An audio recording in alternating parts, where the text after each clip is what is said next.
Hello and welcome to Top Story. It was a huge anticlimax for pro-democracy protesters in Egypt.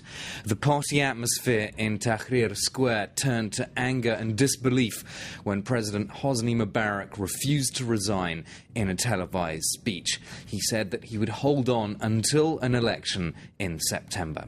For the preceding hours, expectations that he would step down were high, a sentiment shared by the Obama administration. But once again, Mubarak played the cards of history and duty. It will remain a dear country that I will not leave, nor will it leave me until I'm buried under its dust and soil. Well, to discuss where Egypt goes from here, I'm joined by Nicholas Norbrick, the managing editor of the Africa Report. Good morning. Morning. Why do you think he's hanging on? Is it really a sense of history, a date with destiny, or is he perhaps waiting, just biding his time until something else happens?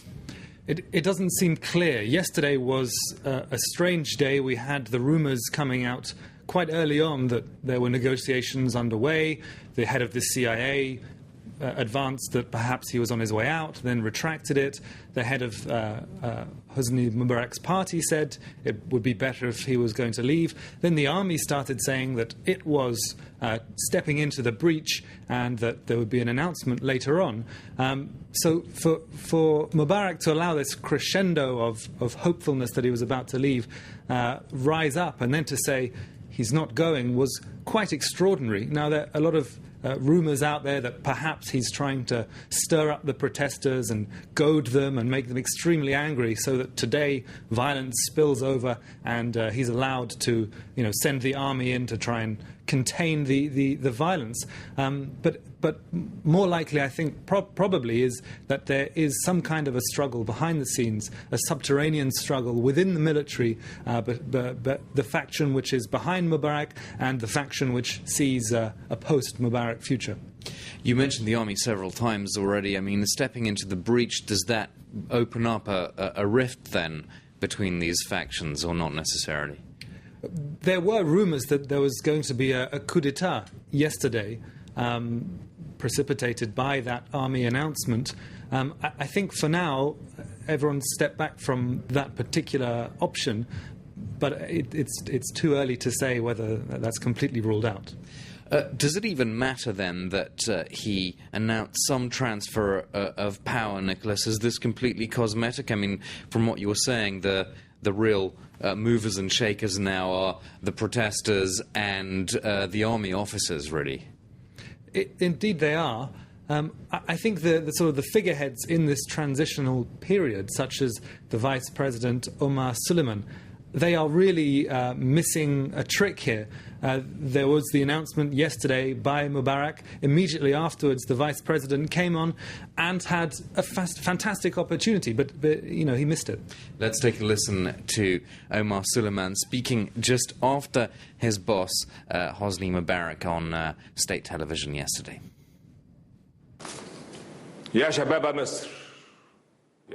To the young people, I ask you to go home and to go back to work to build the country.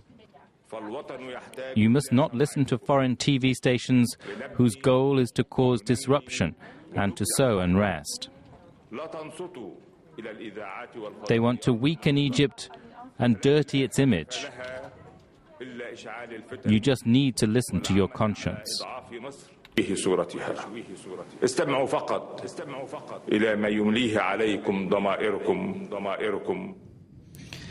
Well, those statements are not going to give Vice President Suleiman much credibility with the pro-democracy movement, are they? I think it's a missed opportunity, absolutely a missed opportunity. He could have come on and said, OK, we're going to spend the next 4 or 5 months, even if Mubarak is here as a figurehead, to put the democratic institutions back on their feet, to sort out the judiciary, to sort out parliament, to help the political parties organise themselves, because they've been marginalized, really. The serious ones have been marginalized over the last 20, 30 years. So allow time for a proper democratic evolution to take place. Instead, he comes on and in a very paternalistic style, tells people to go home. It sounds also as though he's really completely in the shadow of President Mubarak, and that he's not moving ahead with. He's leaving it to Mubarak to make constitutional amendments if Mubarak sees fit to do so, and so he's Mubarak's still in charge of making those changes that might lead to a different kind of election rules, but presumably no one's going to believe that Mubarak is the person who's going to lead those electoral reforms. And this is the key problem. One of the things that have really coalesced the uprisings in Egypt has been Mubarak. Everyone can agree on that we need to get rid of Mubarak, be it Islamists, communists, left-wing, right-wing, the youth, even the old. Everyone says we must get rid of Mubarak. So to keep himself in the front of the scene like this, I think is a huge strategic error. And it's no surprise that the Americans are now starting to crank up their rhetoric. What did you make of President Obama's response to this to this televised address that Mubarak gave? Obviously, it was the clearest indication so far that the Americans want him to go. I think they perhaps are being slightly treated in a 24-hour news cycle kind of a way. It took Reagan 3 years to turn against Marcos in the Philippines. It took Clinton a year and a half to turn against and get rid of Suharto in Indonesia.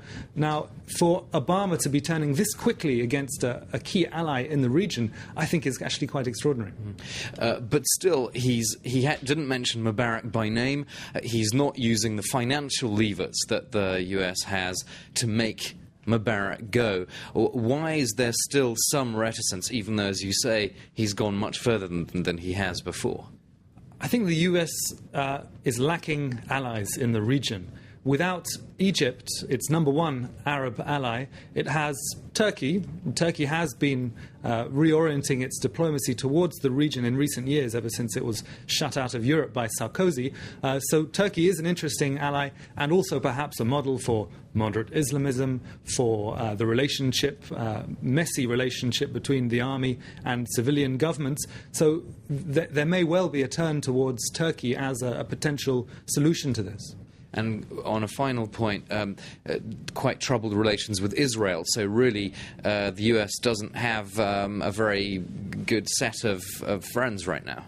It's complicated for right-wing Israelis right now. The relationship between Mubarak and Netanyahu is actually quite close. So I think there's going to be a lot of worried people in the highest reaches of the military and political commands in Israel.